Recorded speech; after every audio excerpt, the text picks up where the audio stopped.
နှစ်ပေါင်း800ကျော်သက်တမ်းရှိတဲ့ထူးခြားတဲ့မိုးမျှော်သစ်ပင်ကြီးတွေရှိရာမာဒါဂတ်စကာနိုင်ငံ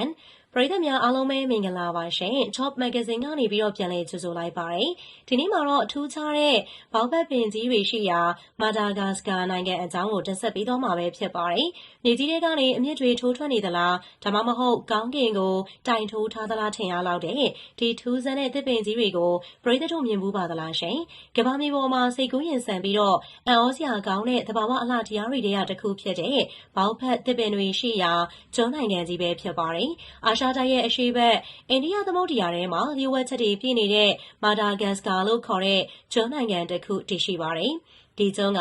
ကမ္ဘာစီဝမျိုးပဲတွေရဲ့ဗဟိုချက်မတစ်ခုဖြစ်တယ်လို့နှစ်ပေါင်း800ကနေ1000ကျော်သက်တမ်းရှိတဲ့ဘောက်ဘက်ပင်ကြီးတွေရဲ့မွေးရမြေလည်းဖြစ်ပါတယ်။ဘောက်ဘက်ပင်တွေကသူတို့ရဲ့ကြီးမားတုတ်ခိုင်ပြီးတော့ဖောင်းပွားနေတဲ့ပင်စီတွေကြောင့်ထင်ရှားပါတယ်။ဒေသခံတွေကသူတို့ကိုဇောက်ထိုးစိုက်ထားသောသစ်ပင်လို့တင်စားခေါ်ဝေါ်ကြပါတယ်။ဘာလို့လဲဆိုတော့သူတို့ရဲ့အကိုင်းခက်တွေက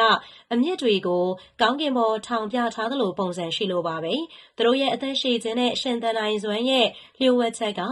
ပင်စီထဲမှာရှိပါတယ်။ချောက်သွေးတဲ့ရာသီဥတုကိုရင်ဆိုင်နိုင်ဖို့ဘောက်ဘက်ပင်ကြီးတစ်ပင်ကသူတို့ရဲ့ပင်စီထဲမှာရေဂါလန်3200လီတာ3,200,000လောက်အထိကိုသို့လောင်ထားနိုင်ပါတယ်။ဒါကြောင့်သူတို့ဟာချောက်သွေးရာသီမှာရွက်ကြွေပြီးတော့ရင်ဝှေ့ပြန်မှုကိုလျှော့ချပြပါတယ်။မျိုးစိတ်90%ကကမ္ဘာပေါ်မှာဘောက်ဖက်ပင်မျိုးစိတ်10မျိုးရှိတဲ့အနက်ကို6မျိုးကမာဒါဂတ်စကာမှာသာတည်တံ့ပေါက်ရောက်တာဖြစ်ပါတယ်။ဒါဟာဒီကျွန်းရဲ့ဇီဝမျိုးကွဲတွေဘယ်လောက်ထူးခြားတယ်ဆိုတာကိုပြသနေတာပဲဖြစ်ပါတယ်။မာဒါဂတ်စကာရဲ့အနောက်ဘက်မော်ရိုဂျာဗာမြို့အနီးမှာတော့ကမ္ဘာခီးသွားမြေပုံပေါ်မှာအထင်ရှားဆုံးနေရာတစ်ခုဖြစ်တဲ့ဘောက်ဘက်ရိပ်သာလမ်းလို့တည်ရှိပါတယ်။ဒီလမ်းတစ်လျှောက်မှာအမြင့်ပေ90မီတာ30နီးပါးရှိတဲ့ဘောက်ဘက်ပင်ကြီး25ပင်ခန့်ကမမတ်ကြီးတန်းစီရရှိပြီးတော့အလွန်အမခန်းဖွယ်ရှုခင်းကိုဖန်တီးပေးထားပါတယ်။ဒီသစ်ပင်ကြီးတွေကလွန်ခဲ့တဲ့နှစ်ပေါင်းရာချီကလေးကတည်ရှိနေကြတာပါ။ခီးသွားတွေကဒီနေရာကိုအဓိကအားဖြင့်နေထွက်ချိန်နဲ့နေဝင်စည်းစာချိန်တွေမှာတွားရောက်လဲပတ်လေးရှိပြီးတော့ကမ္ဘာလက်ခီးသွားအများအပြားကိုဆွဲဆောင်လျက်ရှိပါတယ်။လိမ္မော်ရောင်ပန်းရောင်အနီရောင်တွေရောရှက်နေတဲ့ကောင်းကင်နောက်ခံမှာဘောက်ဘက်ပင်တွေရဲ့အရိပ်မဲမဲတွေက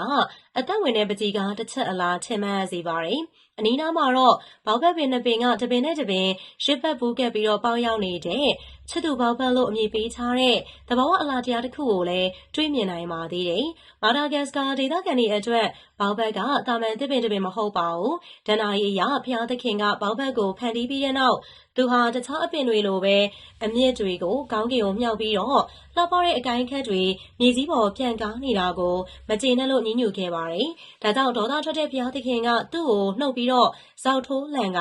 မြေကြီးထဲပြန်ဆိုင်ခဲ့တယ်လို့အဆိုရှိပါတယ်။ဘောက်ဘက်ပင်ကဒေသခံတွေရဲ့အသက်မွေးဝမ်းကြောင်းမှုအတွက်အရေးပါပါတယ်။သူ့ရဲ့အသီးကအာဟာရဓာတ်အလွန်ကျွဲဝပြီးတော့စူပါအစားအစာတစ်ခုအဖြစ်ကမ္ဘာအသိအမှတ်ပြုထားပါတယ်။လိမ္မော်သီးထက်ဗီတာမင် C 6ဆပိုများပြီးတော့ပိုတက်ဆီယမ်၊သံဓာတ်၊ကယ်လ်ဆီယမ်အမြင့်ချက်တွေလည်းအများအပြားပါဝင်ပါတယ်။အသီးခြောက်ကိုရေဖြောတောက်ခြင်း၊စီထုတ်ယူခြင်း၊အရွက်တွေကိုဟင်းချက်ခြင်းစသဖြင့်အသုံးပြုကြပါတယ်။သစ်ပင်ရဲ့ပင်စီကအခါးရည်ဖြစ်လဲဆေးဝါးတွေမှာအသုံးပြုနိုင်ပါတယ်။